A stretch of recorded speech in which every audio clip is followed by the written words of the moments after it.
శివుణ్ణి అడిగారు, నీకు రాముడు ఈశ్వరుడా, రాముడికి నువ్వు ఈశ్వరుడివా చెప్పన్నా. అంటే ఆయన అన్నాడు, అబ్బాయే మీరు చెప్పిందే కరెక్ట్, బహువ్రీహి సమాసం. రాముడు నాకు ఈశ్వరుడైనాడు, రాముడే నాకు ఈశ్వరుడు, నేను ఆయన కన్నా చిన్నవాణ్ణి.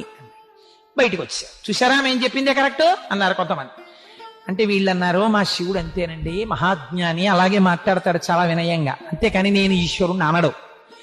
వైకుంఠం వెళ్ళి అడుగుదాం అన్నారు. ఆయన దగ్గరికి వెళ్ళి అడిగారు, ఏమంటే శివుడి దగ్గరికి వెళ్ళాం, ఆయన కన్ఫర్మ్ చేసేసాడు, ఆయనకి మీరు ఈశ్వరుట్ట కదా, నిజమే కదా అన్నారు. ఇది భోళాశంకరుడు అండి, ఆయన మహాజ్ఞాని, జ్ఞానగంగాధరుడు, కానీ అలా అనడు. చేత్తో త్రిశూలం పట్టుకున్నాడు, త్రిగుణాతీతుడు అయినా అబ్బే నాకేం వచ్చండి, నాకేం తెలుసండి అంటాడు. నమ్మకండి, ఆయనకి నేను ఈశ్వరుణ్ణి గాను, షష్ఠీ తత్పురుష సమాసం, రాముని యొక్క ఈశ్వరుడు ఆయనే నాకు ఈశ్వరుడు అన్నాడు. వీళ్ళు బయటికి వచ్చి